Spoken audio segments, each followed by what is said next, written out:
All right. So we are going to do some mat work. Miss Sadie, come here. Yeah. I know that you guys have been doing a good job with this at home. Just wanted to make sure that we're all on the same page and go over it one more time. Make sure, or see if we can't give you a couple more tips that might help. So what we're going to do is we're going to have our mat. We use these raised cots here just to help really establish what's on and what's off. But you can use a blanket or a towel if you want. We like to do these sessions with dogs like Sadie, probably once or twice, at least a day, just to help her relax, bring herself back down to equilibrium, calm down, think calm thoughts.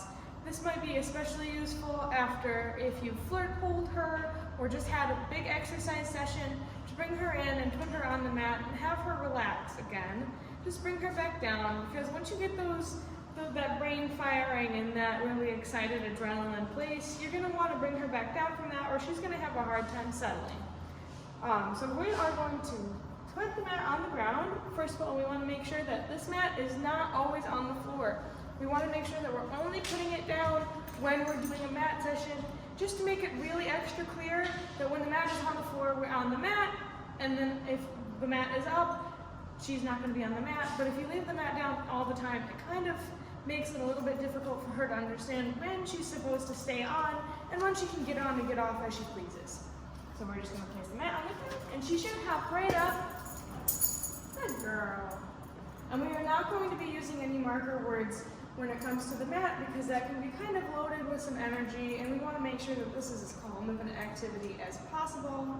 So when she is on the mat, we are going to treat low and slow every time to try and encourage slow brain. And we're going to treat all the way down to the mat, not just give it to her face. We don't want her biting and taking the food. We want her just laying down and picking it up off the mat when it comes. So I'm just going to treat it low. If she does bite it, I'm going to pull my hand away. Go for it again. I should be able to place the food on the mat without her getting to it until it is on the mat. I'm not going to tell her no or anything. I'm just going to pull it away. Make sure that I'm treating as low and slow as possible. I don't want her thinking any frantic thoughts. I want her thinking slow. I want her thinking calm. I want her thinking relax. Eventually, after a while of doing this, just being on the mat will be something that will be able to bring her down from that extremely excited state. So you'll be able to use something like the mat for greetings. If you're trying to let somebody in the door, you can put her on the mat and then have her stay on the mat until they're in a comfortable spot to greet her properly. That should help bring her adrenaline down as well, which will help her greet a little bit more calmly. Once we're happy with how she's staying on the mat, we should be able to walk around and do things around the house. You should be able to do some chores, whatever needs doing. And just putting her on the mat to keep her out of the way, keep her calm. To do the dishes and have her on the mat.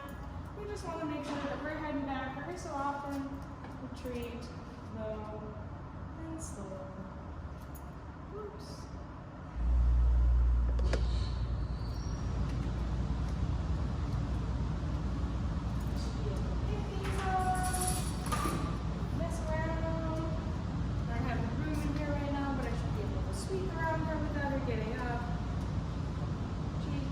Great job. You can tell you guys put work in on this. Whenever we are ready for her to get off, all we're going to do is say, okay, and then we're going to toss the treat off the mat. And that's how we're going to do mat work.